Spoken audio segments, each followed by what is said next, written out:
Good morning, শুভ সকাল। আশা করছি তোমরা সবাই ভালো আছো, সুস্থ আছো। দেখো আজকে তোমাদের জন্য নিয়ে এসেছি একটা ছোট্ট একটা ব্লগ, সানডে স্পেশাল ব্লগ।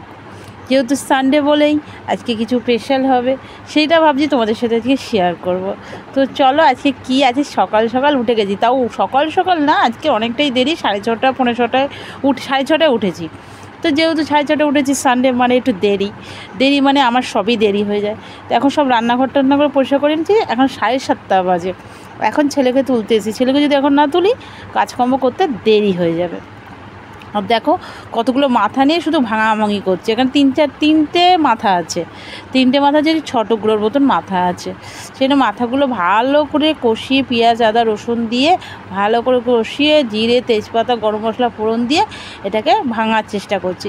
এমনিও ভেঙে যাবে, তাও একটু কড়াই খুন্তি নিয়ে খেলা করছি। আর এদিকে হচ্ছে মুগ ডাল। তো এই মুগ ডাল নিয়ে নিশ্চয়ই বুঝে গেছো কী করব। হ্যাঁ, যেহেতু আজকে ওটা করব, কিন্তু আজকে যেহেতু সানডে মানে ভালো টিফিন, ভালো ব্রেকফাস্ট করতে হবে, সেই জন্যে পরোটা ভাজছি। আর ওদেরকে খেতেও দিয়ে দিয়েছি অলরেডি, যেহেতু এক হাতে করছি ওদিকে গ্যাসটা বন্ধ করে রেখে দিয়েছি, ফোড়নটা পরে দেব। আর এদিকে ওদের খিদে পেয়ে গেছে বলে সঙ্গে সঙ্গে পরোটা ভেজে দিচ্ছি। অলরেডি ওর ছেলে পাপা বসে পড়েছে।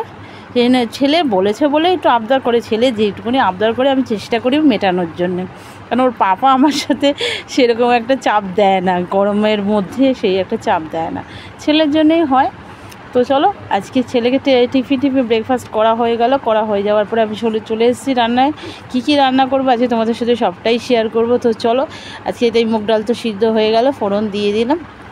আর যেহেতু আজকে সানডে কাচাকুচি আছে, একটু কাচাকুচিও করব। আর ঘরে যাবতীয় কাজ তো সেটা তো থাকবেই। তোমরা আমাদের আগের ব্লগটা দেখেছিলে কি? যারা দেখোনি তারা অবশ্যই দেখে নিও, কেন যেই দিনটা বাবা গেছে, পরশু দিনটা যে গেছে, ভয়ঙ্কর দিন। জানো তো আজও আমি মানে ভাবি যে কোথায় ও লুকিয়ে রয়েছে। কেন ওকে তো সেদিনকে ওর পাপা মারতে চেষ্টা করেছিল, জানো তো, আমি মারতে দিইনি, সেই নিয়ে কি রাগারাগি ওর পাপা। কেন এই জিনিসগুলোকে মারতে না ভয় পাই, সাহস হয় না। ওর পাপা বলছে মেরে দিলে ঝামেলাটা শেষ, কিন্তু না, মেরে দিলে কি ঝামেলা শেষ হয় বলো? আর কি বলবো, কিন্তু ও কোথায় যে ঢুকে আছে, আজও যেখানে পা ফেলি না আমার ভয় লাগে। মানে যেহেতু আমার বাড়িটা তোমাদের আগেই জানিয়েছি প্লাস্টার করা নেই, সেই জন্যে আমার ভয়টা বেশি লাগে। আর ছেলেটা তো ছোটাছুটি করে, এই জন্য আমার ভয়টা বেশি লাগে যে কোন কোনায় দেখেছো আঙুলের মতন। যারা দেখোনি তারা দেখে এসো ব্লগটা, যে আঙুলের মতন সাইজ, কিন্তু লম্বা, বেশ লম্বা। আর এটাকে মনে হয় কী একটা বলে, আমার এখন পেটে আসে, খুব বিষাক্ত, যার বিষে খুব হয়, জল টলা না, কী জানি বলে, এখন মনে আসছে না, জানো তো, সেই তো ওই বাচ্চাগুলোই পারে। আবার সেদিনকে দেখেছিলাম আমাদের দিয়ালে ওই খোলস ফেলে না, খোলসও ফেলেছে। মানে এটা চলছেই, আমার শাশুড়ি মাও বলেছে যে এরকম বরাবর চলছে। তো দেখো আমার রান্নাগুলো আজকে হয়ে গেছে। কি রান্না করেছি তোমাদের একবার জানিয়ে দিই।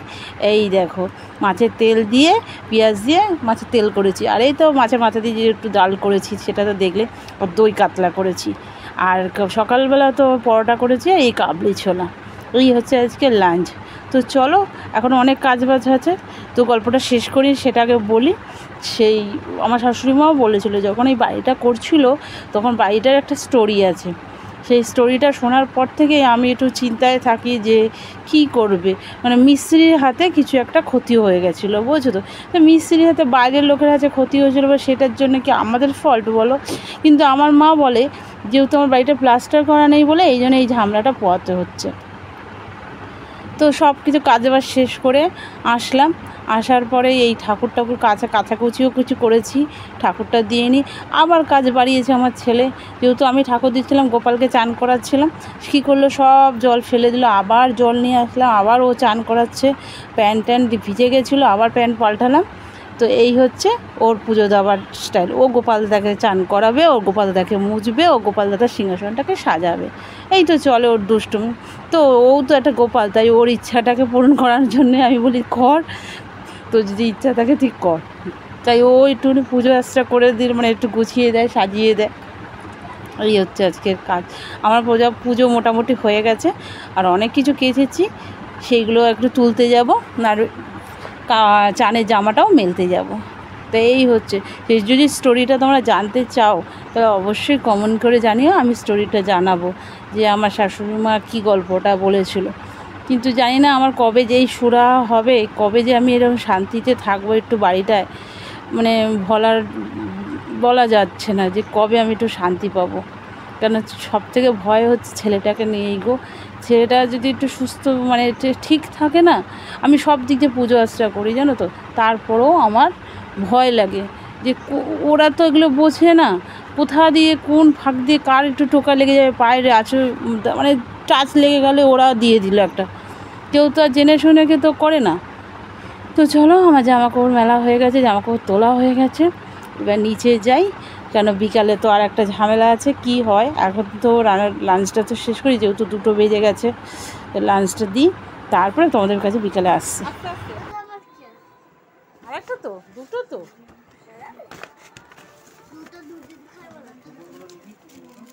সস এগুলো দাঁড়া, এটা দে।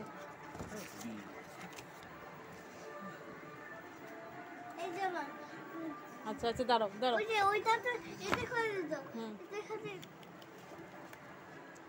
এটাতে এই চিলি পিসগুলো খুলে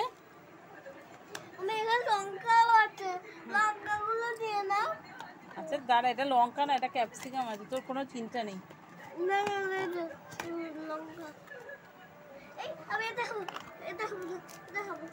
আচ্ছা তুই সবই খাবি, কোনো ব্যাপার না, তুই সবই খাবি।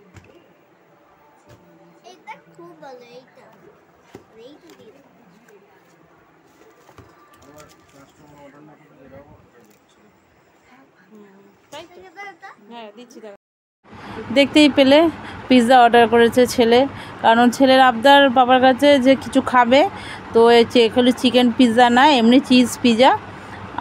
তো এই চিকেন পিৎজাটা এখনও ছেলে খেতে পারে না, কারণ চিকেনগুলো চিবাতে পারে না জানো তো।